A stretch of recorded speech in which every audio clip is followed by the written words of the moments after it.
See, this is where I get worried. This is where I get really concerned when I hear Jayson Stark go on. I think it's the Foul Territory podcast with Eric Kratz, and he's talking about the Phillies. He's talking about the upcoming trade deadline and what Dave Dombrowski is looking for.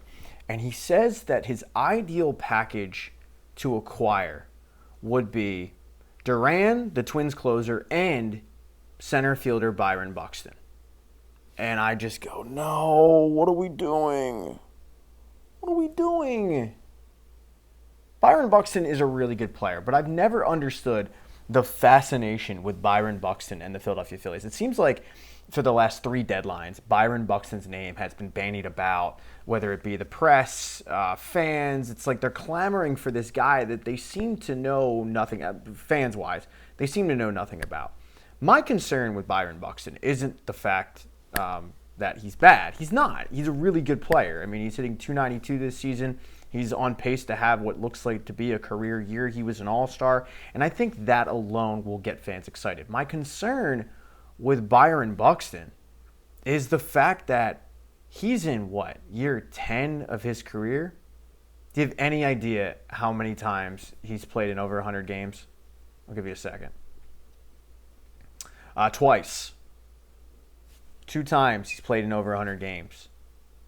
He's only played in 140 games once. He's always injured. Always. Do I want to count on a player as my big my big trade deadline acquisition? Hit thumbs down for that. I messed that up. Big trade deadline acquisition that is never healthy.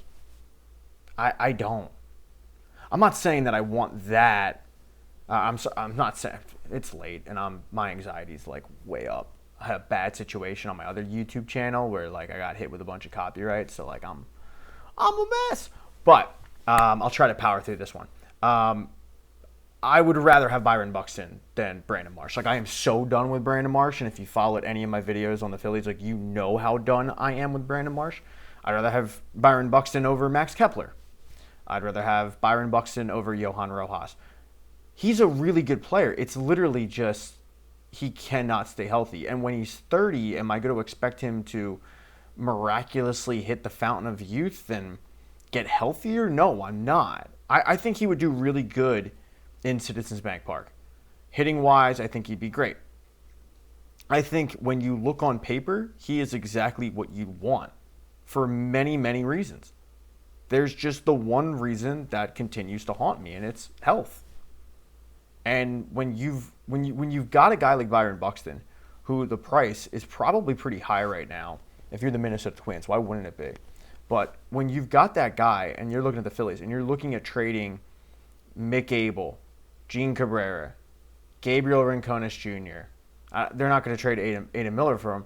But when you're looking at those type of players, top 10 prospects, top 15 prospects, Mick Abel being the centerpiece of that deal, a guy that could slide into a rotation today, I don't like it. I don't like the return of an often injured, never healthy center fielder. Because when he's healthy, he's great. But this is reacquiring Deshaun Jackson. It's like, yay, we got Deshaun. It's going to be awesome. Glory days are back. And then you forget, like, oh, it's 35-year-old Deshaun. And all those soft tissue injuries, they're rearing their ugly head again, and he can never get on the field. Maybe this will be the year. Maybe this will be the year that Byron Buxton completely stays healthy. You know, and he finishes with like 150 games played, and he hits 25 to 30 home runs, and he is what the Twins thought that they were getting when they drafted him second overall. But his Twins tenure can be summed up by saying, when he's healthy, he's good, but he's never healthy.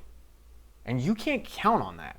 When I'm looking for a team to make a World Series run, I can't count on the often injured guy, especially with the price being what it is. I don't really have a name for you right now. I can tell you right now, I definitely do not want Luis Robar Jr. Like, this is the second year in a row where he's hitting about 200. It just looks like he does not care. I don't want that. So I don't necessarily have a center fielder that I can throw at you and say, like, this is the guy. A couple years ago, I was, like, on it. And I correctly said Ian Kennedy for the Phillies for a closer spot. But that's the other thing. They're going to end up getting a closer. And as I've said before, like, I don't have any faith that they know what to do with him. David Robertson has been sent down to Lehigh. He's got 15 days to ramp up. When he accepts the assignment to Lehigh, he has to be down there for a minimum of 15 days. That's why I think August 5th or 6th is the earliest he can come up. I like that signing. Like that's nothing. You know what that is? That's less Joe Ross that I have to see. That's less Jordan Romano. And that's, I guess, my hope for this deadline is that they go out there and they get a really good player to play center or left. They get a reliever. They get a closer that they actually will use as a closer. And they release and DFA Jordan Romano. And then we never have to see Jordan Romano, and we never have to sit there and go, is it Romano or is it Romano? It doesn't matter. He sucks.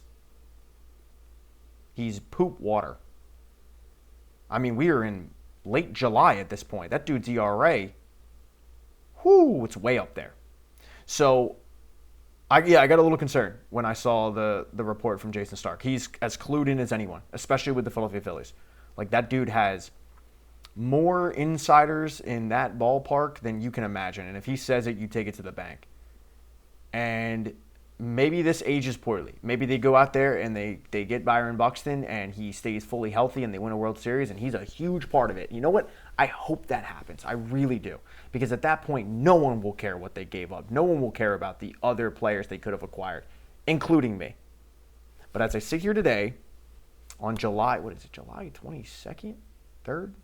I don't know about you guys. I'm horrible with that stuff. Like the dates, I'm never good with it. Whatever day it is in July, it's between July 1st and 31st, all right? Let's just say that. But whatever day it is in July, as I sit here, I don't want an often injured center fielder that's going to cost me a bunch of money. Money? No. Prospects. Jesus. Smash that thumbs down button. This video has been horrible. Has not been good. Again, anxiety-ridden Pat. Mind is elsewhere. But, all right. If you could subscribe, that'd be great. I don't even know if this channel will be around in 2 weeks. Because when you get banned from YouTube, you get banned for life. So I kind of got to hope that Netflix takes away one of my copyrights, keeps my channel alive. If they don't, then I essentially have to file what's called a reverse claim. And in layman's terms, it's basically saying to Netflix, you have 10 days to sue me. And if you don't file a suit, then my channel stays alive. And that's my only option, because this is it. It's YouTube or nothing. And when you get banned from one channel, you get banned from everything. So, hey, fingers crossed, right? Yeah, I don't know how. I will try to get content up as much as possible, but my mind will probably be elsewhere. Yeah, I'm a mess right now. I'm a mess. That's great. I'm like the Phillies bullpen. This is awesome. Did you ask for any of that information? No, you didn't, but that's where I'm at. So, if you're wondering, like, man, God never puts anything up. Yeah, dealing with some other stuff. So, I desperately need anxiety meds. Okay, hey, go Phillies.